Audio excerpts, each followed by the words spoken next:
Some truths are never meant to be discovered. Some secrets are better left buried, untouched, unseen. I used to believe that.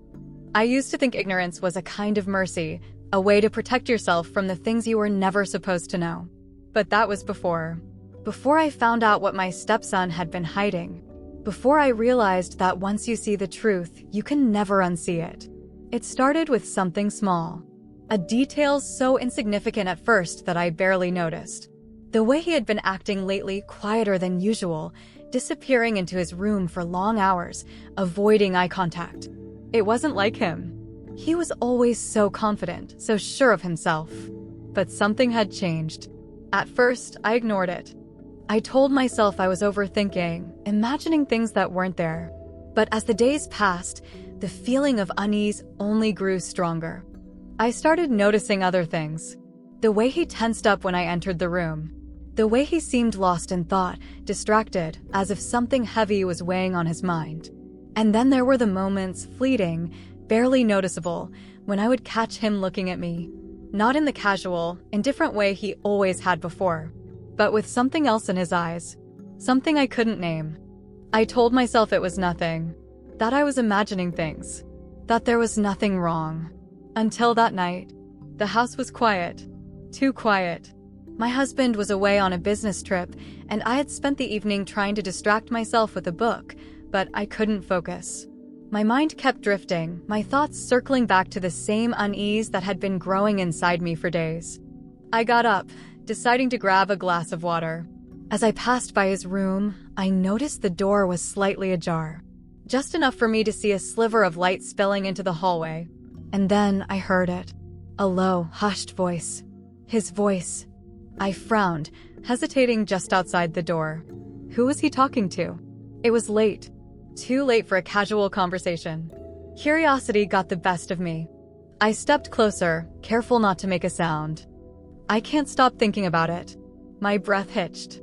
No, she has no idea. I froze. I shouldn't have been listening. I knew that. But the way he spoke, the quiet urgency, the tension in his voice, made it impossible to walk away. It's driving me insane. A pause. My pulse pounded against my ribs. I felt like I was intruding on something I was never meant to hear. But I couldn't move. I couldn't leave. Then, he let out a quiet chuckle, low and almost nervous. If she ever found out. I don't know what I'd do. I swallowed hard, my fingers gripping the edge of the doorframe. Every muscle in my body was screaming at me to turn around, to forget what I had heard. But my mind was already spiraling, racing with 1,000 questions. Who was he talking about? What had he done? And why did I have the terrible feeling that I already knew the answer? I shifted slightly, trying to peer through the small gap in the door without making a sound. His back was to me, sitting on the edge of his bed, his phone pressed against his ear. His posture was tense, shoulders stiff, one hand running through his hair in frustration. I strained to hear more, heart hammering in my chest. It's wrong, I know it is, but I can't stop. The breath caught in my throat. My stomach twisted. The raw emotion in his voice, the desperation, whatever secret he was keeping, it wasn't something small. It wasn't something harmless. I took a slow, steadying breath, forcing myself to stay still, to stay quiet. My mind raced through the possibilities, but nothing made sense. Nothing explained why he sounded like this, why he looked like this. And then, she's right down the hall, and I can't even think straight when she's near me. The air left my lungs. He wasn't talking about some girl at school. He wasn't talking about some random crush. He was talking about me. I stumbled back, heart pounding, mind reeling. The blood in my veins turned to ice. My hands were shaking, my breathing uneven. I had to get out of there. I had to pretend I had never heard any of it. But as I turned to leave, the floor creaked beneath my foot. I froze. The conversation stopped. And then I heard movement. Hello? His voice was different now. Sharper. Alert. I backed away as quietly as I could, my pulse hammering in my ears. I needed to get out of there before he... The door swung open. He was standing there, looking at me. And in that moment, everything changed. The door swung open. He was standing there, looking at me. His eyes widened slightly, his phone still in his hand. The silence between us stretched, heavy and unbearable. I knew he was piecing it together, realizing that I had heard him, that I knew something I was never meant to know. My breath caught in my throat. I had to say something. What are you doing? His voice was different now. Not the hushed, desperate tone from before. It was sharper, edged with something unreadable. I swallowed hard, forcing my expression to stay neutral. I was just getting a glass of water. I didn't mean to. You were listening. It wasn't a question. I opened my mouth, but no words came out. There was no point in denying it. The look in his eyes told me he already knew the truth.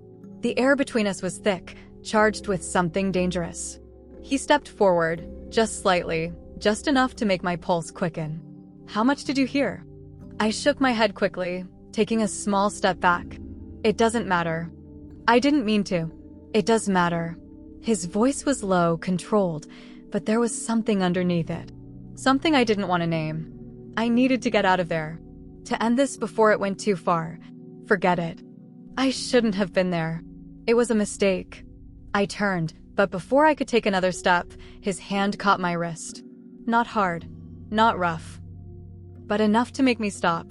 Enough to send a shiver down my spine. You weren't supposed to hear that.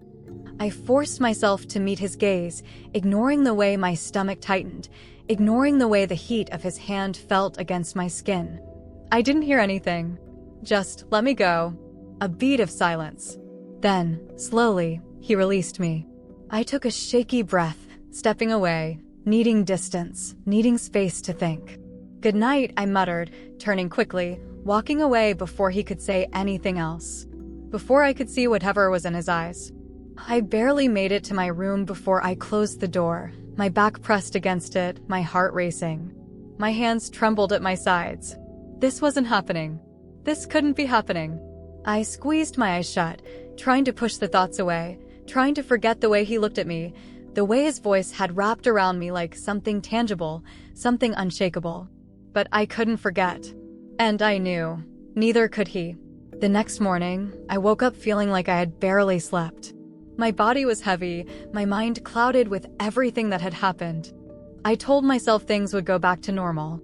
That we could pretend last night never happened.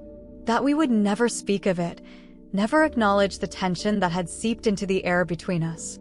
But when I walked downstairs, I knew immediately that I had been wrong.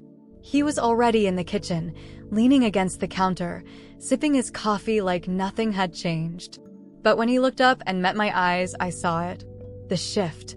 The weight of unspoken words, of something we both understood but would never dare say out loud. I cleared my throat, trying to act normal, trying to keep my voice steady. Morning. Morning. His tone was casual, but I wasn't fooled. I busied myself with the coffee maker, feeling his gaze linger on me for a second too long before he finally looked away. For the rest of the morning, we pretended. We played our roles, acted as if nothing had changed. But it had. And deep down, we both knew it. Some secrets can never be unheard. Some moments can never be undone. And no matter how hard I tried to push it away, I knew one thing for certain. This wasn't the end. It was just the beginning.